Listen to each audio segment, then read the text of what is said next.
ரெண்டு படியா பார்க்கலாம். பத்தர்கள்னு சொல்லிட்டா அவ ரெண்டு கேட்டகரியில வரா. என்னென்ன அப்படின்னா முமுக்ஷுக்கள், சம்சாரிகள்னுவா. முமுக்ஷுன்னா என்ன அர்த்தம்? மோட்சத்தை அடையணும்னு ஆசை இருக்கிறவன் முமுக்ஷு.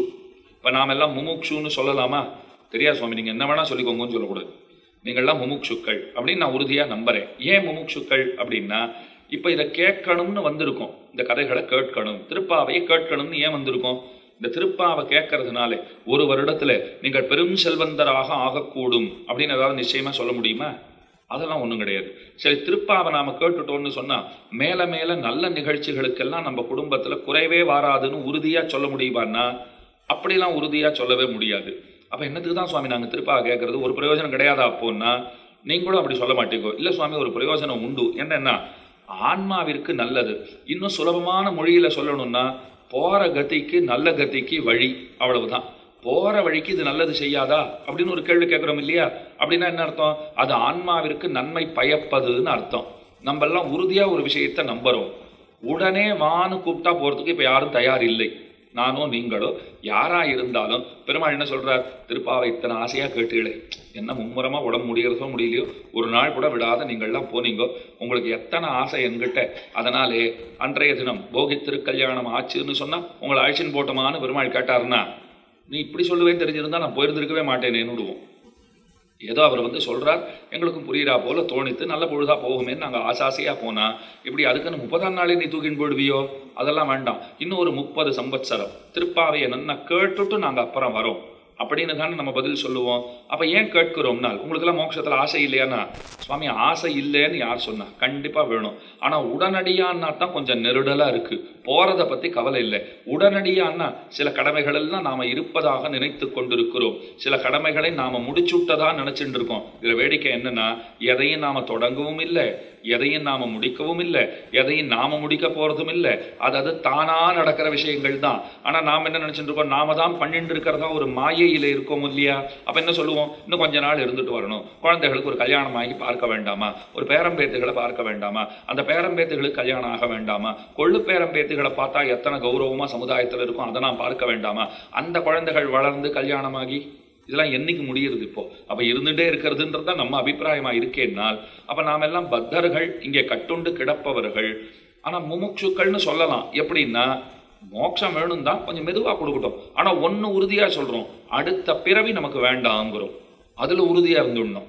இந்த பிறவி கொடுத்துட்டே கொஞ்சம் அனுபவிச்சுட்டு வரேன், ஆனா ஒன்னு உறுதியா சொல்றேன், பெருமானே இனிமேல் இந்த பிறவிங்கிறது எனக்கு வேண்டாம், இனி பிறவி யான் வேண்டேன்னு பாசுறோம். அதை உறுதியா அவரிடத்துல சொல்லிட்டோம்னா பகவான் அப்படி மோவாயை தடவுவார், நம்மள அப்படி பார்ப்பார். ஒரு 2 வகை இருக்கா சரணாகதர்கள், 2 வகைப்படுறா. ஆர்த்த பிரபன்னர்கள்னு ஒரு கோஷ்டி இருக்கு, திருப்த பிரபன்னர்கள்னு ஒரு கோஷ்டி இருக்கு.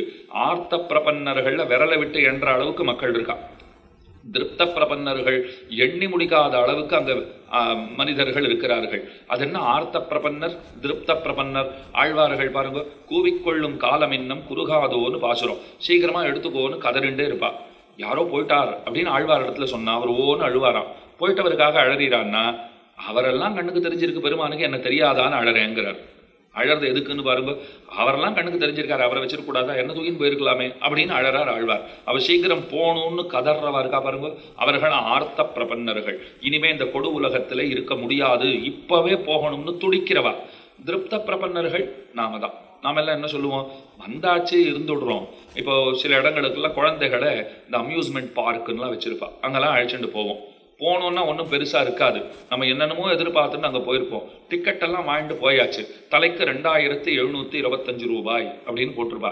குழந்தைகளா இருந்தா 3 வயசு குழந்தைகளா இருந்தா, 3 வயசுக்கு உட்பட்ட குழந்தைகளா இருந்தா டிக்கெட் தேவையில்லை. அதுக்கு மேல இருந்துதான் அதே 2725 ரூபாய். அப்படின்னா ஒரு 8 பேரா போயாச்சுன்னா கணக்கில்லாத பைசாவா கொடுத்து அந்த அனுமதி சீட்டெல்லாம் வாங்கிட்டு உள்ள போயாச்சு. உள்ள போன அப்புறம் பார்த்தார், ஆழ்வார்கள்லாம் உள்ள போன அப்புறம் பார்த்தா ஒன்னும் சுவாரஸ்யமா இல்லை. அவ என்ன சொல்லிட்டா? எங்களுக்கு இங்க இருக்கவே வேண்டாம், நாங்க வெளியில போயிடுறோம், ஒன்னும் பார்க்க வேண்டியது இல்லை அப்படின்னுட்டா. நாம் என்ன சொல்றோம்? இத்தனை பணம் காசு கொடுத்துட்டு உள்ள வந்தாச்சு, எல்லாம் வந்தா சொல்லியோ, என்ன இருக்கோ பிடிச்சிருக்கோ பிடிக்கலையோ சரி பார்த்துட்டு போயிடுவோம் அப்படின்னு நினைப்போம். அங்க பெருசா ஜெயிண்ட் வீல்னு வச்சிருவான். சரி வந்ததுக்கு வந்தோம், இதையாவது போய் உட்காந்து ஒரு ரைடு போயிட்டு வரலாம் அப்படின்னா அங்க போய் கேட்டா அவன் சொல்லுவான், இல்ல இப்ப 1 மாசமா அதை நிறுத்தி வச்சிருக்கோம், அது இப்ப பயன்பாட்டுல இல்லை அப்படின்வான். சரி போ இதையாவது கொஞ்ச நாள் சுத்தலான்னு பார்த்தோம், இது இல்லையா, இப்படி போயிட்டு வர ஜெயிண்ட் வீல் தான் இல்லை, அப்படி நன்னா சுத்திட்டு வர்றது அங்கே தனியாக வச்சிருக்கா, அது வேணா போய் விசாரிக்கலாமான்னு குழந்தை சொல்லும். அங்கே அழைச்சின்னு போனோம்னா அவன் என்ன சொல்லுவான், இதுதானே நன்னா சுத்தலாமே, அங்கே போங்க அங்கே கவுண்டர் இருக்கு பாருங்க, அங்கே ஒரு 275 ரூபா கொடுத்தா டிக்கெட் கொடுப்பான்னா, தோ வாங்கியிருக்கனே 2725 ரூபாய்க்கு டிக்கெட் வாங்கி வந்திருக்கேன்னா, சுவாமி அது உள்ள வரத்துக்கு சுவாமி, இங்கே தனித்தனியாக சிலதுக்கெல்லாம் நீங்கள் போய் டிக்கெட் வாங்கணும். நான் திரும்பவும் என் கூட வந்திருக்கிற 8 பேரை பார்த்தேன், திரும்பவும் அவன் ஏதோ 200 சொச்சம் பைசா கொடுத்தா தான் டிக்கெட்டை கொடுப்பேங்கிறான். இது போகும் போல் இருக்கு, ஒரு 3000 ரூபாய்க்கு மேலே போகும் போல் இருக்கு. இங்கேருந்தே பார்த்துக்கோங்க, அதுவும் நம்ம பயன்பாட்டில் இப்போ அது இல்லை. முதல்ல பார்த்தது நிர்வாகத்தினுடைய பயன்பாட்டில் இல்லாத ஜெயிண்ட் வீலை பார்த்துட்டோம். இப்போ இருக்கிற ஜெயிண்ட் வீல் நல்லா சுத்துற ஜெயிண்ட் வீலாக தான் இருக்கு, ஆனால் அது நம்ம பயன்பாட்டுக்கு தகுதியா இல்லை. அப்படித்தான் இந்த சம்சாரத்தில் நாம் என்ன நினைச்சுன்னு வந்துட்டோம், எல்லாம் ஓஹோன்னு இருக்கும், ரொம்ப அற்புதமான வாழ்க்கை, நிறைவான வாழ்க்கை, மகிழ்ச்சியான வாழ்க்கை அப்படின்லாம் நினைச்சுட்டே வந்திருப்போம். இங்க வந்து பார்த்தா தான் தெரியும், இருக்கிற ஜெயிண்ட் வீலு அது ஒர்க் பண்ணாததான் இருக்கும், நம்ம ஆசைப்படுற ஜெயிண்ட் வீலு நமக்கு கிடைக்காதுதான் இருக்கும், போய் வாங்க முடியாதுதான் இருக்கும். அப்ப இந்த சம்சாரத்தை பார்த்துட்டு ஒண்ணுமே இல்லை, சாரமே இல்லை அப்படின்னு ஒரு திரைப்படத்துக்கே போறா, பார்த்துட்டு வந்துட்டு வாசல்லையே பாருங்க மைக்கெல்லாம் முடிச்சு நிறைய பேர் நிக்கிறாளோ இல்லையோ, எப்படி இருந்தது உங்களுடைய அனுபவம் என்ன அப்படின்னா, சில பேர் பாருங்க உண்மையா அதுல யார் தெரியுமா உண்மையெல்லாம் ஒழிக்க முடியும் கவலைப்படாதே என்ன. நான் எப்படின்னு கேட்டேன், முதல்ல ஒருத்தனை வர விட்டே இல்லையோ, அந்த ஒருத்தனை ஒழியினார், ஒருத்தனை வரவிட்ட அந்த ஒருத்தனை ஒழிச்சாயானால் எல்லாம் நல்லபடியா நடந்துடும். நாங்க சொன்னேன் வரச்சே ஒருத்தரா வந்தார், இப்ப அந்த ஒருத்தரை அழிச்சாலும் மீதி பேர்லாம் இருப்பாளேன்னு சொன்னேன். மாட்டா மாட்டா மாட்டா, நீ அந்த ஒருத்தனை அழிச்சுடு, அகங்காரத்தை அழிச்சுடுன்னார். அப்ப என்ன ஆகும், அகங்காரத்தை நீங்க நான்கிற எண்ணத்தை அழித்து விட்டீர்களாகில் இந்த எனதுன்றது இருக்கு பாருங்க, அவளை போல ஒரு பதிவிரதையை நீங்க பார்க்கவே முடியாது. நான் இருந்தா தான் அவ இருப்பாளாம், அந்த நான் இல்லைன்னா எனதுங்கிற எண்ணத்தால இருக்கவே முடியாது. அப்போ நானை நீங்க போட்டு தள்ளியாச்சுன்னா எனதுங்கிறது தானா போயிடும். அப்படின்னாலும் 2 குழந்தைகளை பத்தி வச்சிருக்கா சுவாமி, ராகம் துவேஷம்னு இருக்கேன்னா பால் சாப்பிட்ற பசங்க தானே. இந்த எனதுங்கிற தாயார் இருக்கா பாருங்கோ, அவ தான் விருப்பு வெறுப்புக்கு பாலூட்டுகிறவள். இப்ப எனதுங்கிறது எண்ணம் இருக்கும், நம்ம சொல்லி எல்லாம் எந்துன்னு இந்த குழந்தைகளை நீங்க பாருங்க, அது மற்றவாளுடைய விளையாட்டு பொம்மையெல்லாம் தான் நன்னா எடுத்து விளையாடும், தன்னோடதுன்னா ஒரு பென்சிலை கூட மற்ற குழந்தைகளுக்கு தராது. நம்ம என்ன சொல்லுவோம், ஷேர் பண்ணணும் கண்ணா, இது கேட்காத வீடே இருக்காது. இந்த ஒலி எல்லா வீட்லையும் குழந்தைகள் இருந்துட்டா இதை சொல்லிடுவா, ஷேர் பண்ணணும், நீ மட்டும் அங்கே போய் எல்லாம் எடுத்து விளையாடுறீன்னா அது வேடிக்கையாக சொல்லும். குழந்தைகள் என்ன சொல்லும், யாரையாவது பார்த்தா, உன் வீட்டில் இருந்து வந்தா நீ எனக்கு என்ன கொண்டு வருவே, உன் வீட்டுக்கு நான் வந்தா நீ எனக்கு என்ன கொடுப்பே. வார்த்தை எவ்வளோ அழகாக இருக்கு பாருங்க, உன் வீட்டுக்கு வந்தா நீ என்ன கொடுப்ப, என் வீட்டுக்கு வந்தா நீ என்ன கொண்டு வருவே, நீ என்ன எடுத்துப்பேன்னு கேட்காது. அப்போ எப்படி இருந்தாலும் எனக்கு வரவாத்தான் இருக்கணுமே தவிர நான் எதுவும் செலவு செய்யறதா இல்லை, நான் நட்டம் எல்லாம் செய்யறதா இல்லை அப்படின்னு இருந்தால் அது ரொம்ப தப்பு இல்லையோ. அப்போ குழந்தைகள் என்ன பண்ணும், எல்லாம் தனக்கே அப்படின்னு சொல்றது, அதான் விருப்பு.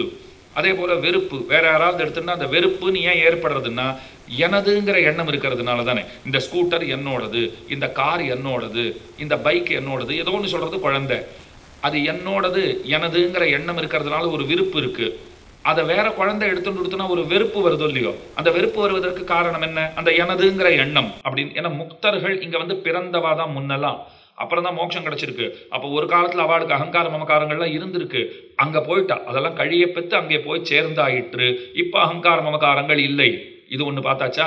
இப்ப அடுத்தது பாருங்க, பத்தர்கள் 2 வகைன்னு பார்த்தோம், முமுட்சுக்கள் சம்சாரிகள்னு பார்த்தோம். முமுட்சுவா இருக்கிறவா என்ன சொல்லுவா, என்ன சுவாமி பண்றது, அகங்கார மமகாரங்களுக்கு ஆட்பட்டவர்களாக நாங்கள் இருக்கிறோம், அந்த வலையில அகப்பட்டவர்களா இருக்கோம், என்ன பண்ணி தொலையிறது அப்படிங்கிறோம் இல்லையா.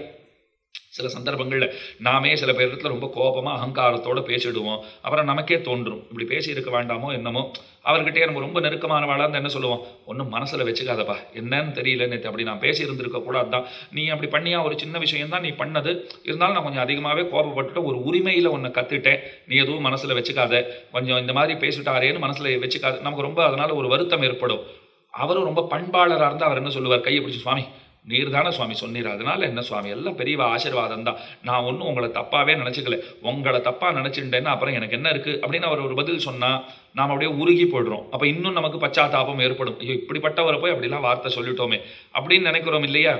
அதை போல நாம் என்ன சொல்லுவோம், ஏன் இப்படி பண்ணோம்னால் இந்த மாதிரி அகப்பட்டுட்டோம், அகங்கார மமகாரங்களுக்கு வசப்பட்டவர்களா இங்க இருக்கும், இது பிடிச்சுக்கிறதுக்கு காத்துட்டே இருக்கு நம்மள, அதனால அப்படி நடந்துட்டோம் அப்படின்னு சொல்லுகிறோம். அப்ப வருத்தப்படுகிறோம். ஆனா சம்சாரிகளா இருக்கிறவா என்ன தெரியுமா பண்ணிடுவா, அந்த வருத்தம் கூட இருக்காதான், இந்த அகங்கார மமகாரங்களுக்கு உடன்பட்டவர்களாகவே இருந்துருவாளாம், நீ எங்களை இன்னும் செலுத்துன்றாளாம். இது எப்படி இருக்கு பாருங்க. நாம்பளாவது என்ன சொல்றோம், உங்களால இப்படி நான் இப்படி ஆயிட்டனே, அகங்கார மமகாரங்களே என்னை போட்டு இப்படி படுத்துறீங்களே, என்னை விட்டுட்டு போய் தொலையக்கூடாதா அப்படின்னு கேட்கறவாளா நாம இருக்கோம். சம்சாரிகள் என்ன பண்ணுவா, கூடவே இருங்க, நீங்க இருந்தா தான் இந்த உலகத்துக்கெல்லாம் நான் யாருன்னு காட்டவே முடியும், உங்களை நான் விடுறதால நீங்களும் என்னை விடக்கூடாதுன்னா அது இன்னும் அனர்த்தமாச்சே. அந்த மாதிரி இருக்கவே கூடாது. அதனால தான் நித்திய சம்சாரிகள் அவர்கள் இதற்கு உடன்பட்டவர்களா இருப்பார்கள். நித்திய சம்சாரிகள் நுட்டவர்கள், எப்பவும் இந்த சம்சாரத்திலே இருக்கிறவர்கள். அப்படித்தான் அவ செய்கிற செயல்கள் எல்லாம் இருக்கு. எப்பவும் அகங்காரம் மமகாரம் தான், நான் எனதுங்கிற எண்ணம் தான். அதுல இருந்து விடுபட்டவர்களாக அவர்கள் இல்லை. இதுல மாட்டின்டுட்டோமேங்கிற பశ్చాத்தாபம் படுகிறவர்களாகவும் இல்லை. அதற்கு உடன்பட்டவர்களாக இருக்கிறார்கள். இப்ப அநியாயங்களை ஒருத்தர் பண்றாருன்னு சொன்னா கூட இருப்பதே ஒரு அநியாயங்கிற அளவிலையோ அதை பார்த்துன்னு வாய் மூடின்னு இருக்கிறது அநியாயம்னு சொல்றாளா இல்லையா? மாவீரன் நெப்போலியன் அதைத்தான் சொன்னாராம். அநியாயம் ஒரு இடத்துல நடக்கிறதுன்னு சொன்னால் அதை நீ பார்த்துட்டு வெறுமனே இருந்து விட்டாயாகில் அந்த அநியாயம் செய்த அந்த கூட்டிலே உனக்கும் பங்கு உண்டு. அநியாயம் செய்தவர்களோடு ஒருவனாகத்தான் நீயும் கருதப்படுவாய்ன்னு சொல்றாராம். அப்ப நாம வாய் மூடிந்த அகங்கார மமகாரங்கள் என்னமானா ஆட்டம் போடட்டும்னு இருந்துட்டோம்னா உடன்பட்டிருப்பவர்களாக ஆகிறோம். இப்ப திரும்ப பாருங்க, நித்திய முக்தர்கள் அகங்கார மமகாரங்கள், நித்தியர்கள் இல்லாதவர்கள். முக்தர்கள் அகங்கார மமகாரங்கள் கழிய பெற்றவர்கள், அது ஒண்ணு பார்த்தாச்சு. சம்சாரிகள் பத்தர்கள் ரெண்டு வகைப்படுறான், முமுட்சுக்கள் சம்சாரிகள். அந்த முமுட்சுக்கள்ங்கிறவா இதுல மாட்டுட்டோமேன்னு கஷ்டப்படுறவா. சம்சாரிகள் இருக்கட்டும் அகங்கார மமகாரம் இருந்தா தான் உலகத்துக்கு நம்மளை பத்தி தெரியும் அப்படின்னு அதோடைய குடுத்தனம் நடத்துறவா. இப்படிலாம் இருக்கோமா? இப்ப பகவான் என்ன பண்றார் அப்படின்னால், இதில் கழிந்திருப்பாரை எம்பெருமான் தன் இனிமைக்கு விஷயமாக்கும். ஒரு போக்கியமான பதார்த்தம், ஒரு ரசகுல்லா கொண்டு வந்து கையில் கொடுத்தா, குலாப் ஜாமுன் கையில் கொண்டு வந்து கொடுத்தா, நல்ல வேலையாக நமக்கு சுகரும் இல்லை, அதை முக்கியமாக சொல்லணும் இல்லையோ, அதை கொண்டு வந்து கொடுத்தான்னா எத்தனை ஆசையாக அதை சாப்பிடுவோம். ரொம்ப பிடிச்ச ஒரு பண்டத்தை கண்டுட்டா மேலே விழுந்து சாப்பிட்றோம் இல்லையா? அந்த மாதிரி அகங்கார மமகாரம் கழிய பெற்றிருக்கிற நித்திய முக்தர்களை கண்டால் பகவானுக்கு அத்தனை ஆனந்தம் ஏற்படுகிறது. அவன் இனிமைக்கு விஷயமாக்குகிறான். ஒரு அனுபவிக்கத்தக்க ஒரு பொருளை கண்டால் மேல விழுந்து அனுபவிக்கிறா போலே அவர்களை பெருமான் காண்கிறான், அவர்களை அனுபவிக்கிறான் அப்படிங்கிறது விஷயம். இப்ப அடுத்தது அகப்பட்டோம் என்னிருப்பாரை தன் இரக்கத்துக்கு விஷயமாக்கும். இதை விட விளக்கமா சொல்லவே முடியாது. அவர் சொல்றாரு பாருங்க, இப்ப முமுட்சுக்களா இருக்கிறவா என்ன பண்றா, இதுல மாட்டின்டுட்டோம் சுவாமி, எங்க போராத வேலை இந்த அகங்கார மமகாரத்துல மாட்டின் இருக்கோம்னா பகவான் உச்சு கொட்டு வரான். பாவம் கஷ்டப்படுறான், இதில் மாட்டின்ட்டோன்னு அவனுக்கு எவ்வளோ அனுதாபம் இருக்கு. அவனிடத்துல நம்ம இரக்கத்தை காட்டணும். நம்ம இரக்கத்தை காண்பித்து அதிலிருந்து அவன் விடுபடுவதற்கு ஆவன நாம் செய்ய வேண்டும் அப்படின்னு நினைக்கிறாராம். இது ரெண்டாச்சு.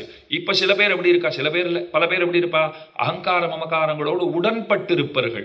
கூடவே இருங்கோ, நீங்க இருந்தா தான் எங்க பலம் உலகத்துக்கு தெரியும் அப்படின்னு எப்பவும் செருக்கி திரிவார்களாக இருக்கிறார்களே, அவர்களை பகவான் என்ன பண்றார்னால் தன்னுடைய லீலைக்கு விஷயமாக ஆக்குகிறார். அப்படின்னா என்ன அர்த்தம், சம்சாரத்திலேயே அவர்களை திரும்ப திரும்ப எப்பெல்லாம் அவர் சிருஷ்டி பண்றாரோ மறக்காத அந்த பஞ்ச் ஆஃப் பீப்புள் அவ இருக்கா பாருங்க, அவளை கொண்டு வந்து இந்த சம்சாரத்துல முதல்ல வச்சு விடுறாராம்.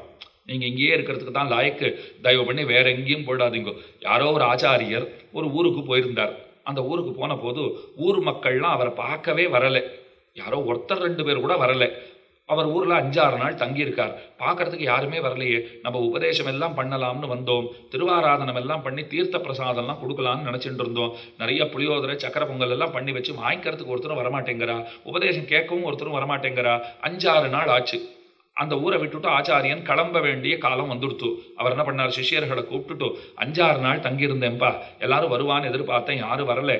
இன்னைக்கு நம்ம ஊரை விட்டு போற நாளே வந்துடுத்து, நீ தயவு பண்ணி ஊர்ல போய் தண்டோரா போட்டு எல்லாரையும் அழிச்சுன்னு இன்னைக்கு ஒரு நாளாவது வந்து உபதேசம் கேட்கட்டும் அப்படின்னு நான் ரொம்ப வற்புறுத்தி சொன்னேன்னு போய் சொல்லுங்கோன்னு சொல்லிட்டார். சீடர்கள் வெளியில போனா பலவந்தமா கட்டி இழுத்துட்டு வரா போல சில பேரை கூட்டுண்டு வந்தா. யாரும் வரத்துக்கு தயாரா இல்லை.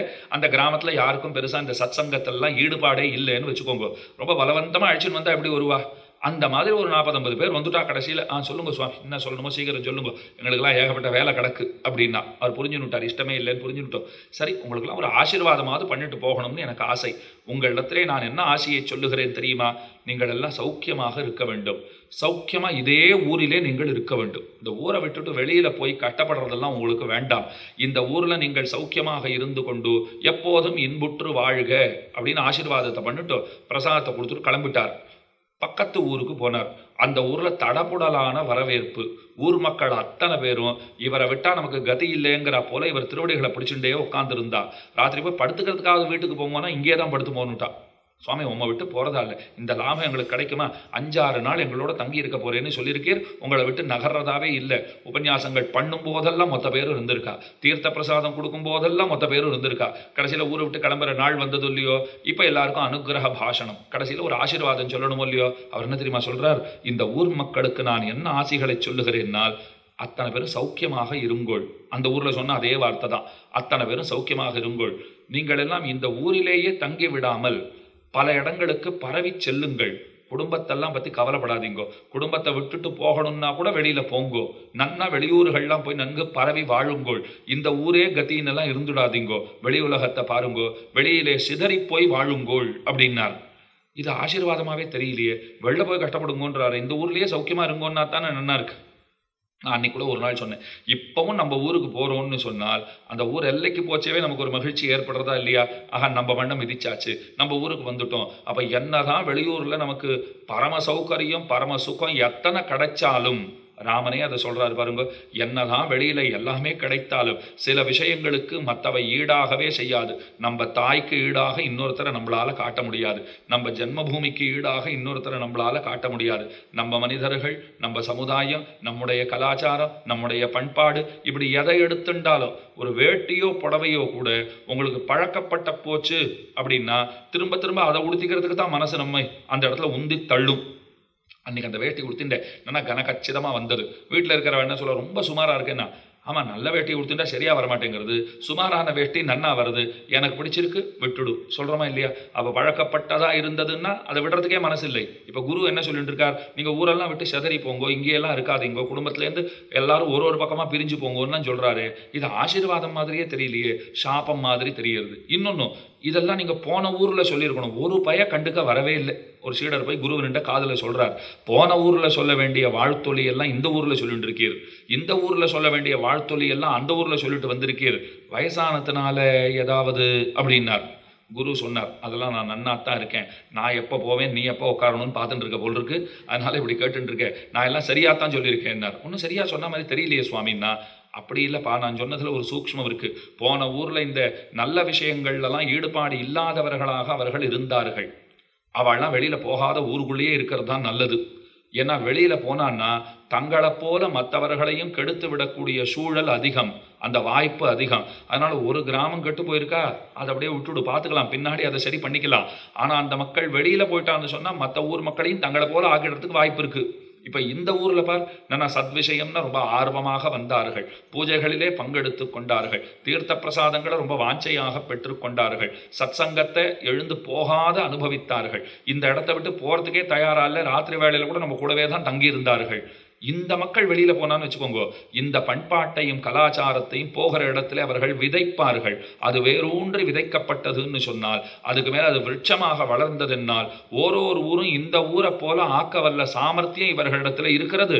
அதற்குத்தான் இவர்கள் சிந்திச்சிதறி பல இடங்களுக்கும் செல்ல வேண்டும் என்று நான் ஆசீர்வதித்தேன் அப்படின்னு சொல்லியிருக்கார். அப்ப தீயவர்கள் அவர்கள் தங்களோடு சேர்ந்தவர்களை தீயவர்களாக ஆக்கிவிடுவார்கள். நல்ல மனமுள்ளதொன்னை நன்னி இருப்பதற்கு நல்ல மனமுண்டாம் நயமது போல் நல்ல குணமுடையோர் தங்களுடன் கூடியிருப்பார்க்கு குணமதுவேயாம் சேர்த்தி கொண்டு மணவாள மாமனிகள் உபதேச ரத்ன மாலையிலே ரொம்ப ஆச்சரியமாக சாதிக்கிறார், பாடுகிறார். அவர் சொல்றார், நல்ல மனமுள்ளதொன்னை நன்னி இருப்பதற்கு, புஷ்பத்தோட அந்த நாரும் சேர்ந்து மணக்கிறதுங்கிற அளவு, பூவோட சேர்ந்து நாரும் மணக்குமா போலே நல்லவர்களோட சேர்ந்திருந்தோம்னு சொன்னால் நாமும் மணப்போம். அதைத்தான் இந்த இடத்துல சொல்றார் பகவான். நித்திய முக்தர்களை ரொம்ப ஆச்சரியமாக இனிமையான ஒரு பதார்த்தத்தை போல அவர் அனுபவிக்கிறார், அல்லது தன்னை அனுபவிக்க அவர்களுக்கு கொடுக்கிறார். எப்படியேனும் ஆகுக. அதற்கடுத்தது நம்மளை பார்த்தா என்ன நினைச்சுக்கிறார், ஐயோ பாவம், அகங்கார மமகாரங்களால இவன் ரொம்ப பீடிக்கப்பட்டிருக்கிறான், இந்த துர்குணம் எல்லாம் என்னை விட்டு போகாதா போகாதான்னு கதறுகிறான். நம்முடைய இரக்கத்தை இவனிடத்திலே செலுத்துவோம், இவனுக்கு இன்னொருள் புரிவோம் அப்படின்னு நம்மளை பார்த்து முடிவெடுக்கிறார். அதே சம்சாரிகள் இந்த அகங்கார மமகாரங்களை விடுறதுக்கே தயாரா இல்லாதவாளா இருக்கா அப்படின்னால் அவர்கள் என்ன பண்றார் பெருமாள், அப்படியா என் லீலைக்கு விஷயமாக்குகிறேன், சிருஷ்டி பண்றேன்னா முதல்ல உங்களை கொண்டு போய் வச்சுட்டு தான் சிருஷ்டியே, அதுக்கு மேல தான் நான் சிருஷ்டியா ஆரம்பிக்க போறேன், எப்பவும் சம்சாரத்திலேயே இருப்பீர்கள். அப்ப இங்க தேவையானது எதுனால், தீய குணங்கள் நம்மிடத்துல இருக்கிறதுன்னா போட்டோம், ஒன்றும் பண்ண முடியாது, இருக்கு, அது இருக்கேங்கிற கவலையாவது வேணுமோ இல்லையோ, அதுவும் இல்லைன்னா தான் ரொம்ப கஷ்டம். அதுக்குன்னு வெறும் கவலை மட்டும் பட்டு அதை அப்படியே தக்க வச்சுட்டு இருக்கக்கூடாது, ரொம்ப பத்திரமா பிடிச்சுட்டு இருக்கக்கூடாது. அதை விடுறதுக்கு என்ன வழி, யாது வழி அப்படின்னா சத் சங்கம் ஒன்றுதான் வழி. நான் அடிக்கடி சொல்கிற ஒரு விஷயம்தான். இப்போ 1.5 மணி காலம் ஒருத்தர் இங்கே நீங்கள்லாம் உட்காந்துருக்கீங்கோ, நான் முடிச்சுட்டு போச்சே ஒருத்தர் கேட்டார், கடகடன்னு பேசினீங்கோ, நாங்களும் கேட்டோம். கேட்குறப்ப நன்னாத்தான் இருந்தது. இப்போ ஒன்றுமே ஞாபகம் இல்லை சுவாமி, எனக்கு ஒன்றுமே புரியல, நான் அப்படியே பிளாங்காக இருக்கேன், இந்த 1.5 மணி நேரத்தில் எனக்கு என்ன பிரயோஜனம் அப்படின்னு கேட்டார். நான் என்ன சொல்லுவேன், 1.5 மணி நேரம் உங்களால் மற்றவர்களுக்கு பிரச்சனை இல்லைங்கிறதே பெரிய லாபம்தான். இதுக்கு மேலே என்ன லாபம் வேணும்? யாரையும் நீங்கள் இப்போ தொந்தரவு பண்ணலை. நான் வேணும்னா கூட்டமாக உங்கள் அத்தனை பேரையும் தொந்தரவு பண்ணிட்டு இருக்கலாம், அது வேறு விஷயம். ஆனால் நீங்கள் யாரையும் தொந்தரவு பண்ணல, கையில் ஃபோன் எடுத்து யாரையும் திட்டலை கத்தலை. இப்போ இந்த கேட்டை திறந்துட்டு வெளியில் போங்கோ, உங்கள் அப்படியே புறம் சூழ்ந்து கவ்வுவதற்கு எத்தனை தயாராக இருக்கும், எத்தனை அழைப்புகள். அதுக்குள்ளே நீங்கள் ஏதோ இப்போ வரைச்சே காய்கறி வாங்குவாங்கன்னு கூட சொல்லி அனுப்பிச்சிருக்கலாம் உங்கள் வீட்டில். நீங்கள் வெளியில் போச்சவே காய்கறி வாங்கியாச்சா அப்படின்னு ஒரு மெசேஜ் வந்திருக்கும். அப்படித்தான் ஒரு வீட்டில் ஒருத்தர் கத்திரிக்காயெல்லாம் வாங்கிட்டு போனார். ஏதோ கத்திரிக்காய் கேட்டாளேன்னு வாங்கிட்டு போனார். ஒரு அம்மா மனைவி கேட்டா, கத்திரிக்காயெல்லாம் வாங்கிட்டு வந்திருக்கிறேன். அந்த கடைக்காரர், உங்களுக்கெல்லாம் என்ன ரொம்ப நெருங்கின உறவாவர் அப்படின்னு கேட்டா. கத்திரிக்காய் கடைக்காரன் எனக்கு என்னத்துக்கு உறவாகணும் அப்படின்னு நான் கேட்டேன். உடனே வீட்டம்மா கேட்டா, கத்திரிக்காய் கடைக்காரர் உங்களுக்கு உறவு, ஏன்னா எல்லா சொத்தையும் உமக்கே கொடுத்துருக்கார், மொத்த சொத்தையும் உமக்கே கொடுத்துருக்காருன்னா, ஓஹோ கத்திரிக்கால அத்தனை சொத்தை இருக்கு போல் இருக்கு. அது பாருங்க ஸ்லேடை, இதுதான் சொத்தைன்னு சொன்னது, சொத்தெல்லாம் கொடுத்துருக்காரு. அதுபோல் இப்போ நீங்கள் வெளியில் போயாச்சுன்னா உடனே ஃபோன் வரப்போகுது, அழைப்பு வரப்போகுது. ஆஃபீஸில் இருந்துருக்கலாம், வீட்டில் இருந்துருக்கலாம், உத்தார் உறவினர் வந்து வருகும், எத்தனை பேர் இருக்கா, வேண்டியவர் வேண்டாதவர் யாராக இருந்தாலும், இந்த வேலை இன்னும் முடிக்கலையா நம்ம கேட்போம், இல்லை நமக்கு கேட்கப்படும், இந்த வேலை இன்னும் முடிக்கலையா அப்படின்னுட்டு. இதெல்லாம் வெளியில் போனால் மொத்தம் பாருங்க, இந்த கதவுகளை திறந்து விட்டாச்சுன்னு சொன்னால் உலகம் நம்மை இழுத்து கொள்ள போகிறது. அப்போ இந்த உலகத்திலிருந்து விடுபட்டு ஒரு 1.5 மணி காலம் ஒரு மிகச்சிறந்த அனுபவம் நமக்கு வாய்த்திருக்கிறதுன்னு சொன்னால், உங்களுக்கு அது புரியாமலே போனாலும் கூட, இப்போ வாழ்க்கையில் ஒருத்தர் கேட்டால் ஒரு வயசை நீங்கள் சொல்லிவிடுங்க, உங்கள் வயசு என்ன, உங்கள் வயசு என்னன்னு கேட்டுனே வந்தால் ஒவ்வொருத்தருக்கு ஒரு வயசு இருக்குது. நான் அடுத்த கேள்வி கேட்குறேன், இத்தனை ஆண்டுகள் இந்த வாழ்க்கையில் எல்லாம் புரிஞ்சுதான் நீங்கள் பண்ணிட்டு இருக்கீங்களான்னா, அது ஒன்றுமே புரியல சுவாமி. எதுக்கோ பிறந்தோம், எங்கேயோ பிறந்தோம், கல்யாணம் ஆச்சு, இப்படி வந்தோம், அதுக்கு மேலே குடும்பம் குட்டின்னா, அதுவும் பெண்களாக இருந்தால் இன்னும் பாருங்க, பிறந்தது ஒரு இடம், அந்த இடத்த விட்டுட்டு இங்கே வந்து மாங்குன்னு வேலை பார்த்துட்டு இருப்பா பாவம். அது என்ன ஒரு மாதிரியான ஒரு பிறவியாத்தான் நமக்கு தெரிகிறது. பாருங்களேன், பார்த்தா நமக்கே ஒரு தயை ஈவு இறக்கம்ன்றது உண்டாகணும் இல்லையோ. அவன் என்ன ராணி ஆட்டம் ஒரு இடத்துல பிறந்திருப்பா, அங்கேருந்து கல்யாணமாகி ஒரு இடத்திற்கு வருகிறார்கள். அந்த வீட்டில் பாத்திரம் தேய்ப்பது என்ன, குழந்தைகளை தயார் பண்ணுறது என்ன, சமைப்பது என்னன்னு எத்தனை வேலைகளை இழுத்து போட்டு பண்ணுறா. நிஜமாவே சொல்கிறேன், ஒரு பெண்ணினுடைய சிரமங்கிறது பெண்ணாக இருந்து பார்த்தால் மட்டும்தான் தெரியுமே தவிர, இப்போ நான் இவ்வளோ பேசலாம், ஆனால் எனக்கு ஏதாவது புரிஞ்சு கொடுத்தா அதை நான் நிஜமாவே அண்டர்ஸ்டாண்ட் பண்ணிக்கிறேன்னா, அந்த சக்தி அந்த வாய்ப்பு ஆண்களுக்கு தரப்படவே இல்லை. ஆனால் இப்போ ஒரு கேள்வி வரும், ஏன் அவர்கள் மட்டும் அத்தனை சிரமப்பட வேண்டுமா அப்படின்னால், இந்த சமுதாயத்திற்கு அவர்கள் செய்திருக்கிற தியாகம் அது. ஒரு குடும்பங்கிறது ஒரு கட்டமைப்பு இருக்கணும்னு சொன்னால் அதற்கு பெருத்த தியாகத்தை ஒருவர் செய்ய வேண்டும். அந்த பெருத்த தியாகத்தை நாங்கள் தான் செய்யணுமான்னு சில பேர் கேட்கலாம். உங்களால் தான் செய்ய முடியுங்கிறது தான் உண்மை. அது இயல்பாகவே அந்த சக்தி சாமர்த்தியம். இது நாங்கள் ஏதோ வசதியாக நழுவுவதற்கு ஒரு வாய்ப்பாக சொல்கிறோன்னெல்லாம் நினைக்காதீங்கோ. உங்கள் அளவுக்கு எங்களால் நிச்சயமாக சரியாக செய்யவே முடியாது. நீங்கள் கேள்விப்பட்ட ஒரு விஷயத்தையே சொல்கிறேன். சிறிய வயசில் தகப்பனை இழந்த ஒரு குழந்தை, தாயாரை இழந்த ஒரு குழந்தை அப்படின்னு வச்சுக்கோங்க. ஒரு குழந்தை தகப்பனாரை இழந்திருக்கு, ஒரு குழந்தை தாயாரை இழந்திருக்குன்னா, சமுதாயத்தில் தகப்பனாரை இழந்த குழந்தை ஓஹோன்னு வரதுக்கு வாய்ப்புகள் அதிகம். தாயாரை இழந்த குழந்தை முன்னுக்கு வருவதுங்கிறது ரொம்ப ரொம்ப கடினம். அது சில பேர் வரலாம், ஆனால் நீங்கள் ஆவரேஜாக பார்த்து எது பெரும்பான்மைன்னு பாருங்க. தகப்பனார் இழந்த குழந்தைகள்லாம் அத்தனை சிரமப்பட்டிருக்காது. தாயார் இழந்த குழந்தைன்னா ரொம்ப சிரமப்படத்தானே வேண்டும், அதிகப்படியான சிரமம் ஏற்படத்தானே செய்யும். அப்போ பெண்கள்ங்கிறவா இந்த சமுதாயம் இயங்குவதற்கு முக்கியமான காரணமாக இருக்கிறவர்கள். அவர்களுடைய தியாகமாகட்டும், அவர்களுடைய உயர்ந்த உள்ளம், அதுவும் அந்த பரந்த மனப்பான்மைங்கிறவருங்க, அதெல்லாம் மத்தையோர்களுக்கு நிலமே கிடையாது. நீங்கள் என்ன சொல்வது, ஆண்களுக்கு நாங்களும் சமம் என்று நாங்கள் சொல்லுகிறோம். ஒருபோதும் நாங்கள் உங்களுக்கு சமமாக ஆகவே முடியாது. அதுதான் உண்மை. சமம்னு நீங்கள் எங்களோட வந்து நிற்கணும். நாங்கள் என்ன சொல்கிறோம், உங்களுக்கு நாங்கள் சமமே கிடையாது, நீங்கள் எங்கேயோ இருக்கிறவா, நாங்கள் எங்கோ கீழே கிடக்கிறவர்கள், எங்களை ஆளாக்கி அழகு பார்க்கிறவர்களே நீங்கள் தானே. அதுதானே ரொம்ப முக்கியமான விஷயம். எதுக்காக சொல்ல வந்தேன், ஒரு சமுதாயம், ஒரு கட்டமைப்பு இது ஸ்திரமாக இருக்கணும்னு சொன்னால் அதில் பெண்களுடைய பங்களிப்பு அதிகம். அவர்களுடைய தியாகங்கிறது ரொம்ப ரொம்ப அதிகமாக இருக்கிறது. அவர்களுக்கு எத்தனையோ ஈகோவெல்லாம் உண்டு. பல பேர் அதில் நம்ம ஒரு வார்த்தை சுருக்குன்னு சொல்லிட்டோம்னா, எதிர்த்து பேசுவதற்கு சக்தி உடையவர்களாக இருந்தாலும் தங்களை அடக்கி கொண்டு தங்கள் கோபத்தை வெளிக்காட்டாத பெண்கள் கோடிக்கணக்கிலே இங்கே உண்டு. ஓரோரு குடும்பத்திலும் உண்டு. ஏன் அவளுக்கு பேச தெரியாதா? எதிர்த்து உடனே ஒரு வார்த்தை சொல்றது அவளுக்கு மட்டும் வராதா? எல்லாம் நம்மளை விட நல்லா பேசுவா, அதில் ஒன்றும் சந்தேகமே கிடையாது. இந்த உபன்யாசம் எல்லாம் என்ன, இதற்கு மேலே பேசுவதற்கு சக்தி படைத்தவர்கள் தான். ஆனால் தங்களை அடக்கிக்கிறாளோ இல்லையோ, அப்படி நாம பேசக்கூடாது. அப்போ அந்த செல்ஃப் கண்ட்ரோலுங்கிறது இருக்கு பாருங்க. உங்களுக்கு வசப்பட்டார் போல இன்னொருத்தருக்கு வசப்படுவதில்லை. அவ்வளவு ஏன், ஒரு ஆண் பிள்ளை அவனுக்கு மனைவின்னு இருக்கான்னா அந்த ஆண் பிள்ளையினுடைய அத்தனை லட்சணங்களும் தெரிய வர பெற்றவள் அவள் ஒருத்தி தானே. சகலவிதமான லட்சணங்களும் எல்லாத்தையும் சேர்த்துக்கோங்க. அதில் அந்த ஆண் பிள்ளையினுடைய சகலவிதமான லட்சணங்களும் தெரிய பெற்றவளாக அவள் இருந்தாலும் தன் கணவனையோ தன்னை சேர்ந்தவர்களையோ ஒருபோதும் அவள் கைவிடுவதில்லை, அவர்களை பற்றி வெளியிலே பேசுவதில்லை. அத்தனை தூரத்துக்கு பண்போடும் அன்போடும் நயமாக அவர்களோட நடந்து கொள்கிற அந்த சாமர்த்தியம் இருக்கு பாருங்கோ. ஏற்கனவே அகங்கார மமகாரங்களை அவர்கள் ஜெயித்தவர்களாகத்தான் இருக்கிறார்கள். அதுதான் உண்மை. அகங்கார மமகாரங்கள் அவள் வீட்டில் இடம் தரமாட்டேன்னு அவள் முதலையே சொல்லிட்டா போல் இருக்கு, இங்கே வேலையே கிடையாது உங்களுக்கு அப்படின்னு முதல்லையே சொல்லி அனுப்பிட்டா போல் இருக்கு. அப்போ பகவான் என்ன செய்கிறார், நித்திய முக்தர்களுக்கு தன்னை அனுபவிப்பதற்கு கொடுக்கிறான் அல்லது அவர்களை தான் அனுபவிக்கிறான். நமக்கெல்லாம் இரக்கத்தை காட்டுறார். இரக்கத்தை காண்பித்து அந்த அகங்கார மமகாரத்திலிருந்து விடுபடுவதற்கு வழி செய்கிறார். அதே சம்சாரிகள் இந்த அகங்கார மமகாரம் வேணும் வேணும்னு சொல்றவாடு அப்படியே இருங்கோ, அப்போ சம்சாரத்திலே நீங்கள் இருந்துட்டே இருங்கோ அப்படின்னு தன்னுடைய லீலைக்கு விஷயமாக ஆக்குகிறார். அதனாலே போக்கியத்துக்கு விஷயம், அதற்கு மேலே நம்மை இரக்கத்துக்கு விஷயமாக ஆக்குகிறார், அதற்கு மேலே லீலைக்கு விஷயமாக ஆக்குகிறார். அப்படிங்கிறத இந்த இடத்துல இனிமைக்கு இரக்கத்துக்கு லீலைக்கு என்று முதலியாண்டான் ரொம்ப ஆச்சரியமாக அருளி செய்கிறார். இந்த கதையெல்லாம் இப்போ எதற்காக பார்த்தோம் அப்படின்னா, இந்த பாட்டில் பாருங்க, செருக்கி திரிவார்களான அமரர்கள், அவர்களுக்கு ஒரு கஷ்டம்னா நீ ஓடி வந்து காப்பாத்திடுற. எங்களுக்கு அந்த செருக்கெல்லாம் கிடையாது, நாங்கள்லாம் தாசோகம்னு இருக்கிறவா, ஆனால் எங்களுக்கு நீ இதை செய்ய மாட்டேன் என்கிறாயே. அப்போ நஸ்வரமான உடலை பற்றின ஆபத்து, இந்த உடல் எப்படி இருந்தாலும் அழியத்தான் போகிறது, இதுக்கு ஒரு ஆபத்துன்னு தேவர்கள்லாம் வந்தால் ஓடி போய் காப்பாத்துற.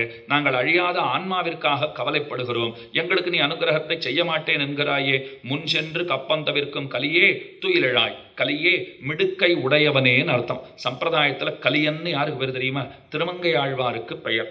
அவரை பற்றி நிச்சயமா சொல்லணும். திருமங்கை ஆழ்வார் ஆழ்வார்களிலே கடைக்குட்டி ஆழ்வார். காஞ்சி பிரதிவாத பயங்கர மகாவித்வான் சுவாமி கண்ணனுக்கும் கலியனுக்கும் இருக்கிற ஒத்துமைகளை ரொம்ப அழகா பட்டியல் போட்டு கொடுத்தார். கண்ணனுக்கும் கலியனுக்கும் இருக்கிற ஒத்துமைகள், ரெண்டு பேருமே கருப்பு. இது முதல். கண்ணனும் கருப்பு, இவருக்கு நீலன்னு தான் பேர். திருமங்கை ஆழ்வாருக்கு என்ன பெயர்? நீலன்னு பெயர். அதே போல கண்ணன் ஒரு சூரியன், அச்சுத பானு, இவரும் ஒரு சூரியன், லோக திவாகரர்னு கொண்டாடப்படுறார். கண்ணன் பிறக்கப் போகிறான்ங்கிறது அசரீரி முன்னமே சொல்லிடுத்து. 8வது கர்ப்பத்தாலே கம்சாவனுக்கு மரணம்.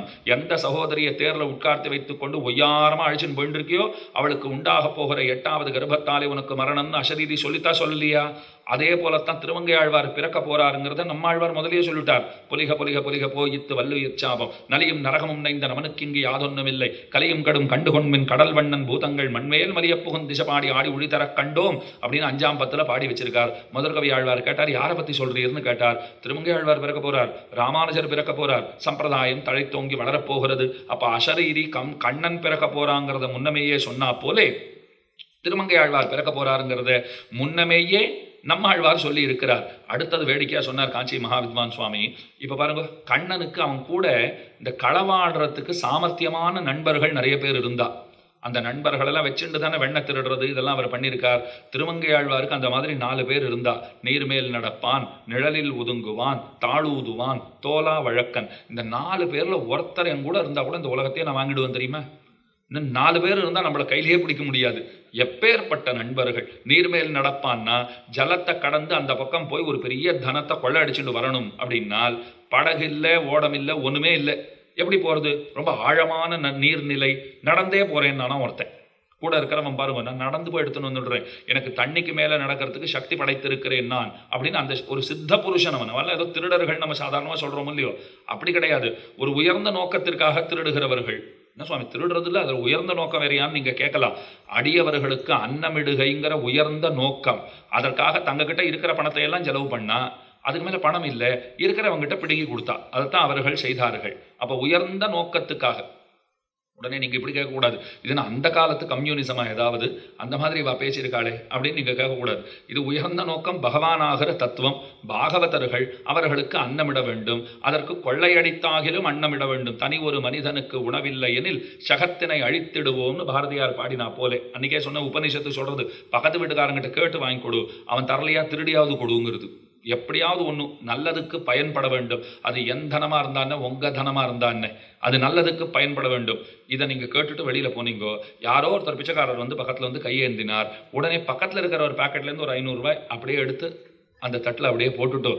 ஏன் சுவாமி இப்படி பண்ணீர்னு அவர் கேட்டார்னா, உள்ள என்ன சொன்னார் உபன்யாசகர் கேட்டீரா இல்லையா? நீர் இப்போ பொங்கல் மட்டும் வாயில் நம்ம 2 பேரும் நித்தியம் சேர்ந்து தானே வாங்கி சாப்பிட்டு இருக்கோம். உள்ள அவர் இப்போ தானே சொன்னார், அடுத்தவர்கிட்ட இருந்தாவது எடுத்து கொடுங்கன்னார். என்ன சுவாமி சரியாவே நீர் கேட்கல, உங்ககிட்ட இல்லைன்னா தான் கொடுக்குது. இல்லை எங்கிட்ட 500 ரூபா இல்லை அப்படின்றார். ஏன் சுவாமி அவனுக்கு 500 ரூபா தான் போட்டானுன்னு எதனா சட்டம் இருக்கான்னு சுவாமி? 10 ரூபா கொடுத்தா சந்தோஷமா வாங்கிட்டு போகிறான். ஏன் 500 ரூபாயை போட்டுட்டு இப்படி சொல்றீங்க? அதுவும் உங்ககிட்ட 500 ரூபாய் இல்லையா, அதனால என்னோடது எடுத்து போட்டாருன்னா அந்த மாதிரிலாம் பண்ணாதீங்க. பக்கத்தில் இருக்கிறவர் ரொம்ப சிரமப்பட்டு போயிடுவார். ஒருவேளை உங்களுக்கு நிஜமாவே அவருக்கு 500 ரூபாய் தேவையா இருக்கு, உங்ககிட்ட 500 ரூபாய் இல்லைன்னா அவர்கிட்ட சொல்லுங்க, நீங்க 500 ரூபாய் முடிஞ்சா கொடுங்க சுவாமி, நான் வேணா உமக்கு கொடுத்துடுறேன், அப்புறம் அவருக்கு இப்போ கொடுத்துருங்கோ. அப்படி பேசி நாம கொடுக்க செய்யலாம்னா அது ரொம்ப கஷ்டம். ஏன் அவரே கொடுக்கட்டுமே அப்படின்னா அது தப்பு. அதைத்தான் இங்கே வேண்டாம்னு சொல்றது. அவ எதுக்காக விண்ணப்பிக்க வந்து ஒருத்தர் கஷ்டப்படுறார் அப்படின்னால் நம்மால் இயன்றதை நாம தருகிறோம், நம்மால் முடிந்ததை நாம தருகிறோம். இப்போ திருவங்கி ஆழ்வார் கூட இருக்கிறவர் நீர்மேல் நடப்பான், நடந்தே போடுறார். அவர் போய் அதை கொள்ளடிச்சுன்னு வந்துடுறார். அதற்கடுத்தது நிழலில் ஒதுங்குவான். நம்ம நிழல்ல வந்து அவர் நின்றுட்டா நம்மளால ஒரு அடி எடுத்து வைக்க முடியாது, இருக்கிறதெல்லாம் கவர்ந்துட்டு தான் அவர் விடுவார். அதற்கடுத்தது தாழூதுவான். இவனை தான் எனக்கு ரொம்ப பிடிக்கும். எத்தனை பெரிய பூட்டா இருந்தாலும் ஊதியே திறந்துடுவாராம், சாவியே வேண்டாம் அப்படின்னு ஊதினா பூட்டு அப்படியே பட்டால்னு வெடிச்சு செதறுமா. அப்போ எவ்வளவு சுலபமா போச்சு. இதுக்கு அடுத்தது ஒருத்தர் இருக்கார் பாருங்க, தோலா வழக்கன். இத்தனை பேர் கூட இருந்தும் ஒரு வழக்கில் ஆழ்வார் அகப்பட்டு விட்டார், சிக்கி கொண்டார்னு சொன்னால் கையோட ஜாமீன் எடுக்கிறதுக்கு வக்கீல் வேண்டாமா? தோலா வழக்கன் கூடவே இருக்கார். எந்த கேஸா இருந்தாலும் ரொம்ப சாதுரியமா பேசி ஆழ்வார் பக்கலிலே நியாயத்தை கொண்டு வந்து அவன் வச்சுடுவான், ஆழ்வாரை விடுவித்து விடுவான். இப்படி 4 பேரை வச்சுட்டு இருக்கார். பகவான் இவரை அனுகிரகிக்கணும்னு முடிவு பண்ணிட்டார். கல்யாண கோலத்திலே வந்து கொண்டிருக்கிறார். அந்த கல்யாண கோலத்திலே பெருமான் வரும்போது தூதர்கள் வந்து ஆழ்வார்கிட்ட சொல்றா, இன்னைக்கு திருவேடுபரி உற்சவம், பங்குனி உத்தரத்துக்கு முந்தைய நாள் நீங்கள் போனீர்களானால் அந்த தூதர்கள்லாம் வந்து சொல்லுவா, இந்த மாதிரி கல்யாண கோலம் வந்துண்டு கல்யாணம் பண்ணி கொண்டு ஒரு கூட்டமா கல்யாண கோலத்தோட தம்பதிகள் வந்துட்டு இருக்கா, நிறைய ஆபரணங்கள்லாம் போட்டு இருக்கா. அது என்னென்ன ஆபரணம்ங்கிற லிஸ்ட் எல்லாம் வாசிச்சிருவா ஆழ்வார் இடத்துல. அவர் ஆடல்மாங்கிற குதிரை பெயர்ல தயாரா இருப்பார். உடனே அந்த தீப்பந்தங்களை எல்லாம் எடுத்துக்கொண்டு ஒரு திருடன் ராத்திரி வழிப்பறிக்கு எப்படி புறப்படுவானோ அதை அப்படியே அபிநயித்து காட்டுகிறார், அப்படியே நடத்தி காட்டுகிறார். ரொம்ப அழகா புறப்பட்டு வருகிறார். திருவேடுபரிங்கிற உற்சவம் நடக்கும். அந்த திருவேடுபரி உற்சவம் நடந்ததுன்னா பெருமாள்லேருந்து மொத்தத்தையும் கொள்ளையடிச்சு அந்த மூட்டையா வாங்கிக்கிறாரா, எல்லாத்தையும் எடுத்துட்டாச்சு. அப்பதான் திருவடியில பார்த்தா ஒரு மெட்டி போன்றதொரு ஆபரணத்தை பகவான் தன்னுடைய விரலிலே சாத்தி கொண்டிருக்கிறான். அதை பார்த்தார். அதை பார்த்த உடனே இதையும் காட்டணுமேனு போய் இழுத்து பார்க்கிறார், உருவி பார்க்கிறார். வரமாட்டேன் என்கிறது. பல்லால கடிக்கிறாராம். பகவான் அப்படின்றான். திருவடியில பட்டு கொடுத்தது. ஐயோ பட்டு கொடுத்தா, இரு எனக்கு இது வேணும், நான் எடுத்துக்கிறேன் அப்படிங்கிறார். பகவான் சொன்னாராம், இத்தனை மூட்டை கட்டிவிட்டீர், இது சின்ன ஆபரணம் விடக்கூடாதா? அவர் கேட்டார், ததியாராதனம் பண்ணிருக்கியா முன்ன பின்ன? அடியவர்களுக்கு சாப்பாடு போட்டு பழக்கம் உண்டா? உன்னை பார்த்தா நல்லா புசு புசுன்னு வளர்ந்துருக்கேன், நீ சாப்பிட்டுருப்ப, போட்டிருக்க மாட்டேன் அப்படின்னார் பெருமாளை பார்த்து. ஆமா நான் அதெல்லாம் பண்ணதில்லை. பண்ணிப்பார் தெரியும், இலை வாங்கிறதுக்காக இது பயன்படுமோ இல்லையோங்கிறார். இந்த ஆபரணத்தை ஏன் விடாம நான் எடுத்துட்டு இருக்கேன்னா, இதை எடுத்துன்னு போனா நான் வாழையில வாங்குவேன், எனக்கு தான் அது தெரியும். இன்னைக்கும் அந்த திருவாலி திருநகரிக்கு அக்கம் பக்கத்து ஊர்களோட பெயர்கள்லாம் நீங்க பார்த்தீர்களானால், ஒரு ஊருக்கு நெய்ப்பத்தூர்னு பேரு. அந்த ஊர்ல தான் நெய்யெல்லாம் இறக்கி வச்சிருந்தாராம் ஆழ்வார் ததியாராதனத்துக்காக. அதே போல இன்னொரு ஊருக்கு மங்கை மட்டம்னு இருக்கு. அது என்ன மங்கை மட்டம் அப்படின்னா, அந்த ஊர்ல தான் அத்தனை பேருக்கும் தவறாமல் சாப்பாடு போட்டு இருக்கிறார், அதனால மங்க மட்டம் அப்படின்னு பேர் வச்சிருக்கார். இப்ப மங்க மட்டம் ஆச்சா, நெய்ப்பத்தூர் ஆச்சா. அதே போல பெருந்தோட்டம்னு ஒரு ஊர் இருக்கு.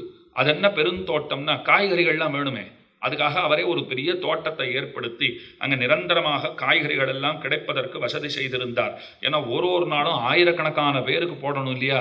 இலையமுது கூடம்னு ஒரு இடம் இருக்கு, இன்னைக்கும் இருக்கு. அங்கே இருந்து தான் இலைகளை எல்லாம் தருவித்துக் கொள்வார். அப்போ பெருந்தோட்டம் இருக்கு, இலையமுது கூடம் இருக்கு, நெய்ப்பத்தூர் இருக்கு, மங்க மட்டம் சாப்பாடு போடுற இடம் இருக்கு, அடியாறுகள் புகும் துறை இன்னைக்கும் இருக்கு. அந்த அடியவர்கள் எல்லாம் புகுந்து சாப்பிட்றதுக்குன்னு கூட்டம் கூட்டமாக வருகிற இடம். இப்படி ஓரொரு ஊரும் இந்த ஆழ்வார் ததியாராதனம் பண்ணினதை உட்கொண்டே அந்த ஊர்களுக்கு பெயர்கள் வைக்கப்பட்டிருக்கின்றன. அப்படித்தான் இன்றளவும் அந்த ஊர் பெயர்கள் எல்லாம் விளங்குகின்றனால் எத்தனை வசத்தியா கைங்கரியம் பண்ணியிருக்கார். கடைசியில் அந்த மெட்டி போன்ற ஆபரணத்தை எடுக்கவே முடியல, கடிச்சாலும் வரலை. சரி போனா போட்டுக்கோ போ அப்படின்னு சொல்லிட்டு அந்த மற்ற மூட்டை கட்டி வச்சிருக்காரு பாருங்க, அதை எடுக்கணும்னு முயற்சி செய்து பார்த்தால் அவராலே எடுக்க முடியவில்லை. எத்தனை முயற்சி செய்தாலும் முடியவில்லை. ஹனுமானுடைய வாலை நகர்த்த முடியாத பீமன் கஷ்டப்பட்டா போல இவர் கஷ்டப்பட்டு இருக்கார். பார்த்தான் பெருமான். பார்த்தா ரொம்ப பலமுடையவரா தெரியுறீர். கலியனோ அப்படின்னாரா. இப்ப கலியே துயிலழான்னு வந்திருக்கு பாருங்க. அதே போல கலியனோ பலமுடையவரோ மிடுக்கனோ அப்படின்னு கேட்டார். எல்லாம் என் மிடுக்கெல்லாம் என் ஊரில் வந்து கேட்டுப்பாரு, அத்தனை பேருக்கும் தெரியும், இரு இன்னமும் இந்த மூட்டை எடுக்க வரல, எடுக்க பார்க்கிறேன் அப்படின்னார். கடைசி வரைக்கும் முடியல. ஆழ்வார் பார்த்தார், இவன் ஏதோ மந்திரவாதி போல் இருக்கு, ஏதோ மந்திரம் போட்டிருக்கான்னுட்டு கையில் வாழை எடுத்தார், கழுத்தில் வச்சார். மந்திரம் உண்டோ அப்படின்னார். நன்னா உண்டுன்னா பெருமான். இது கண்டுபிடிச்சிட்டீரே, மந்திரம் நன்னா உண்டு, என்ன மந்திரம் சொல்லுன்னார். மணவாள மாமுனிகள் வியந்து பேசுகிறார். ஒரு ஆச்சாரியனிடத்துல நீங்கள் அர்த்த விசேஷங்களை பெற வேண்டும்னு சொன்னால் அவன் திருவடிகளை பிடித்து கொண்டு அவனுக்கு பணிவிடைகளை செய்து கொண்டு அவனே கதி என்று வாழ்ந்து கொண்டு அவன் சோறிட்டால் உண்டு, சோறிடவில்லை என்னால் கேளாமல் இருந்து கொண்டு அவன் கோபப்பட்டால் சகித்து கொண்டு அவன் அடித்தால் வாங்கி கொண்டு எத்தனை பண்ணினா உங்களுக்கு அந்த அர்த்தம் மந்திரம் எல்லாம் கிடைக்கும் தெரியுமா? அந்த நாளில் அதை இவர் எப்படி வாங்கியிருக்கார்? கத்திய கழுத்தில் வச்சு வாங்கியிருக்கார். கழுத்துல கத்திய வச்சார். வாழ்வலியால் மந்திரம் கொள் மங்கையருக்கோன்னு கொண்டாடுறோம் இல்லையா? அப்ப பாருங்க, இப்படி ஆழ்வார் இப்படி நிற்பார். இந்த வலது செவி சற்றே தாழ்ந்தா போல இருக்குமா. மணவாள மாமுனிகள் சேவிக்கணும்னு போனார். ஆழ்வாரை பார்த்துட்டு ஒரே வார்த்தை சொல்லிட்டார், தென்னாலி நாடன் வடிவழகை போல என்னானை ஒப்பார் இல்லையேன்னார். இந்த அழகு வேற யாருக்கும் நிலமே கிடையாதுன்னார். ஆழ்வார்களிலே அழகன்னா திருவாலி திருநகரியில் இருக்கிற திருமங்கை ஆழ்வார். ஆச்சாரியர்களிலே அழகர் ஸ்ரீபெரும்புதூருக்கு போங்கோ, எம்பெருமானாரை சேவிச்சா உடனே சொல்லிடுவோம், இத்தனை அழகு யார் அப்படின்னு கேட்டு விடுவோம். அதை போல அத்தனை அழகா நிற்கிறார் திருமங்கை ஆழ்வார். அப்படி சாஞ்சிருக்கிற அந்த வலச்செவியை பார்த்தா மந்திரம் கேட்கறதுக்கு சாச்சின்னு இருக்கா போல இருக்காம். உரை கழித்த வாழையொத்த விழிமடந்த மாதர்மேல் உருக வைத்த மனமொழித்த உலகளந்த நம்பிமேல் அப்படின்னு ரொம்ப அழகான பாசுரம் எல்லாம் பாடியிருக்கார். திருமங்கை ஆழ்வாருடைய வடிவழக அப்படி ரொம்ப ஆச்சரியமா வர்ணிக்கிறார். வேலணைத்த மார்பும் விலங்கு திருவெட்டெழுத்தை மாலுரைக்க தாழ்த்த வலச்செவியும் அப்படின்னு எல்லாம் பாடுறார். அப்ப அழகா கத்திய வச்ச உடனே பெருமாள் மந்திரத்தை சொல்லிட்டாரோ இல்லையோ, உடனே உடல்ல ஒரு நடுக்கம் ஏற்பட்டதாம். வாடினேன் வாடி வருந்தினேன் மனத்தால் பெருந்துயர் இடும்பையில் பிறந்து கூடினேன் கூடி இளையவரதம்மோடு அவர்தரும் கலவியே கருதி ஓடினேன் ஓடி உய்வதோரு பொருளால் உணர்வெனும் பெரும்பதம் தெரிந்து நாடினேன் நாடி நான் கண்டு கொண்டேன் நாராயணா வென்னும் நாமம் அப்படின்னு ரொம்ப ஆச்சரியமா பாட ஆரம்பிக்கிறார். இப்பவும் கொள்ள அடிக்கிறச்சே வர அந்த மிடுக்கு இருக்கு பாருங்க, அதே பெருமாளுடைய அந்த பல்லக்கை சுற்றி வந்துட்டு அந்த மூட்டையை தூக்கி இப்படி போடுவா. அதில் ஒரு மூட்டை தயாராக வச்சிருப்பா பெருமாள்கிட்ட. அதை எடுத்து இந்த பக்கம் போட்டுட்டு 3 சுத்து அப்படி வந்தார்னு சொன்னால் கருடாரூடனா பெருமாள் அப்புறம் வருவார். முதல்ல பல்லக்கில் வந்துட்டு அங்கே ஒரு மண்டபத்தில் இறங்கி திரை போட்டு கருடனுக்கு மேலே பெருமாளை ஏழை பண்ணி அழிச்சுட்டு வருவா. ஓஹோ, வந்திருக்கிறது பெருமாள்னு தெரிந்த பிற்பாடு இதில் ஆச்சரியம் என்னன்னா அதே குதிரை மேலே தான் ஆழ்வார் இருப்பார் கடைசி வரைக்கும். ஆனால் கிளம்புறச்சே இருந்த அந்த மிடுக்கு அந்த தோரணை அதெல்லாம் இருக்கு பாருங்க, இப்போ அதெல்லாம் அடியோடு தெரியாது. குதிரைக்கு மேலே கை கூப்பாத இப்படி அதே அதை ஈட்டியை பிடிச்சிட்டு அப்படியே தான் இருப்பார். வேலோ ஈட்டியோ அதை பிடிச்சிட்டு அப்படியே இருக்காரோ இல்லையோ. இப்போ ஆனால் ஒரு வினயம் தெரியும் ஆழ்வார்கிட்ட. பகவான் தான் பகவான்னு காண்பித்த பிற்பாடு அந்த பழைய மிடுக்கு அந்த கர்வம் அந்த தோரணை அதெல்லாம் தொலைந்து போய் ஒரு வினயத்தோடு ஒரு பணிவோட பகவானுடைய பக்தன்கிறது அந்த முகத்திலே தெரிகிறா போல சேவை சாதிப்பார். அந்த ஒற்றை ராத்திரியிலே இந்த இரட்டை அனுபவத்தை நமக்கு ஆழ்வார் தரார். முதல்ல அந்த பெருமிடுக்கன்கிறத காட்டுறார், அப்புறம் சிறந்த பக்தன்கிறத அந்த முகத்தாலே நமக்கு காட்டுகிறார். ரொம்ப சிறந்த உற்சவம். அவரே கலியன்னு கொண்டாடப்படுறார். அப்ப கண்ணனை போலே இவரும் திருடன், கண்ணனை போலே தனக்குன்னு சில பேரை வச்சுட்டு இருந்தார் கூட. இதெல்லாம் கண்ணனுக்கும் கலியனுக்கும் இருக்கக்கூடிய முக்கியமான ஒற்றுமைகள் அப்படின்னு காஞ்சி மகாவித்வான் பிரதிவாத பயங்கரம் சுவாமியினுடைய ரொம்ப திவ்யமான அனுபவம். அதிலே சிலவற்றை உங்களுக்கு இங்கே சொல்லி உங்களை அனுபவிப்பித்தேன். 33 அமரருக்கு முன்சென்னு கப்பந்தவிற்கும் கலியே தூயிலழாய். அதற்கு மேலே இருக்கக்கூடிய அர்த்த விசேஷங்கள். அதுக்கப்புறம் 2 பாட்டு இருக்கே, இது எல்லாத்தையும் கிரமமாக வருகிற நாள்களிலே அனுபவிக்க பிராப்தம். இன்னைக்கு என்ன கிழமை? திங்கக்கிழமை.